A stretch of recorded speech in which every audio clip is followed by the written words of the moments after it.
Ladies and gentleman, ರಾಜ್ಯದ ಆಡಳಿತಾರೂಢ ಕಾಂಗ್ರೆಸ್ ಪ್ರತಿಪಕ್ಷ ಬಿಜೆಪಿ ಮೇಲೆ ಪ್ರಬಲ ಅಸ್ತ್ರ ಪ್ರಯೋಗ ಮಾಡಿದೆ. ಸರ್ಕಾರ ಬೀಸಿರುವ ಆ ಪ್ರಬಲ ಅಸ್ತ್ರಕ್ಕೆ ಬಿಜೆಪಿ ನಾಯಕರು ತತ್ತರಿಸಿ ಹೋಗಿದ್ದಾರೆ. ಹಾಗಾದ್ರೆ ಸರ್ಕಾರ ಪ್ರಯೋಗಿಸಿರುವ ಆ ಪ್ರಬಲ ಅಸ್ತ್ರ ಆದ್ರೂ ಏನು? ಅದು ಬಿಜೆಪಿನ ಕಂಗೆಡಿಸಿರೋದಾದ್ರೂ ಯಾಕೆ? ಎಸ್ ವೀಕ್ಷಕರೇ, ನೆಲ ಜಲ ಭಾಷೆಗಾಗಿ ಪ್ರಾಮಾಣಿಕ ಪತ್ರಿಕೋದ್ಯಮ. ನೀವು ನೋಡ್ತಾ ಇದ್ದೀರಾ ಫೋಕಸ್ ಟಿವಿ. ನಾನು ಶಿವು ರಾನರಾಪುರ.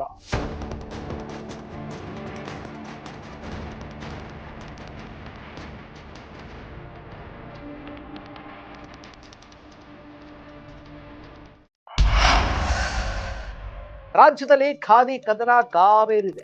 ಹಿಂದೂ ಅಸ್ತ್ರ ಪ್ರಯೋಗಿಸುತ್ತಿರುವ ಬಿಜೆಪಿಗೆ ಕಾಂಗ್ರೆಸ್ ಗಾಂಧಿ ಅಸ್ತ್ರವನ್ನ ಪ್ರಯೋಗ ಮಾಡಿದೆ.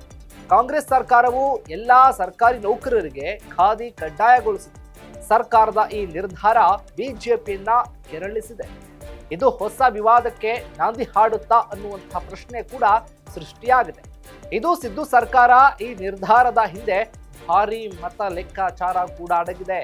ಮುಂಬರುವ ಗ್ರಾಮ ಪಂಚಾಯಿತಿ ಚುನಾವಣೆಯಲ್ಲಿ ಗಾಂಧಿ ಅಸ್ತ್ರವನ್ನ ಪ್ರಯೋಗಿಸಿ ಮತ ಗೆಲ್ಲೋದಕ್ಕೆ ಕಾಂಗ್ರೆಸ್ ಪ್ಲಾನ್ ಮಾಡಿದೆ.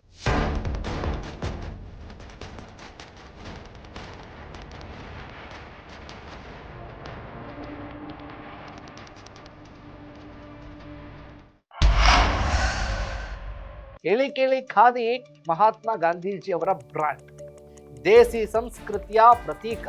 ಖಾದಿ ಬಟ್ಟೆ ಹಾಕುವವರು ಗಾಂಧಿವಾದಿಗಳು ಅನ್ನುವಂಥ ಮಾತು. ಇದನ್ನೇ ಎನ್ಕ್ಯಾಶ್ ಮಾಡಿಕೊಳ್ಬೇಕು ಅಂತ ಕಾಂಗ್ರೆಸ್ ಸರ್ಕಾರ ಕೂಡ ಮುಂದಾಗಿದೆ.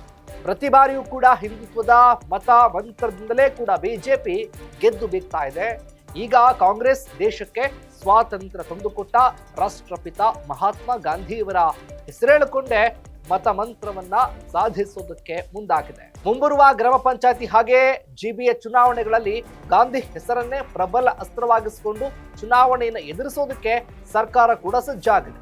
ಇದರ ಆರಂಭ ಎಂಬಂತೆ ಸರ್ಕಾರಿ ನೌಕರರಿಗೆ ಖಾದಿ ಬಟ್ಟೆ ಕಡ್ಡಾಯಗೊಳಿಸಲಾಗಿರುವುದು.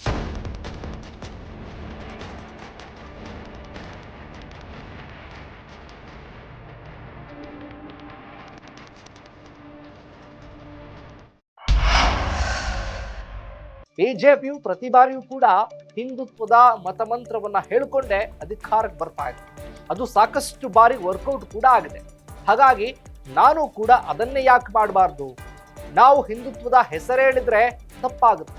ಹಾಗಾಗಿ ಗಾಂಧಿ ಹೆಸರೇಳೋಣ ಅನ್ನುವಂತಹ ನಿರ್ಧಾರಕ್ಕೆ ಕಾಂಗ್ರೆಸ್ಸಿಗರು ಮುಂದಾಗಿರೋದು. ಈಗಾಗಲೇ ಕೂಡ ಸರ್ಕಾರಿ ನೌಕರರಿಗೆ ಖಾದಿ ಬಟ್ಟೆಯನ್ನ ಕಡ್ಡಾಯಗೊಳಿಸಲಾಗಿದೆ.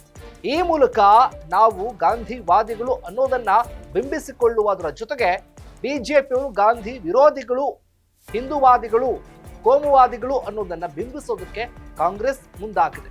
ಆದ್ರೆ ಇದು ಎಷ್ಟರ ಮಟ್ಟಿಗೆ ವರ್ಕೌಟ್ ಆಗುತ್ತೆ ಕಾದು ನೋಡ್ಬೇಕು. ಇದಾಗಿತ್ತು ಫೋಕಸ್ನ ಸ್ಪೆಷಲ್ ರಿಪೋರ್ಟ್. ನೆಲ ಜಲ ಭಾಷೆಗಾಗಿ ನೋಡ್ತಾ ಇರಿ ಫೋಕಸ್ ಟಿವಿ.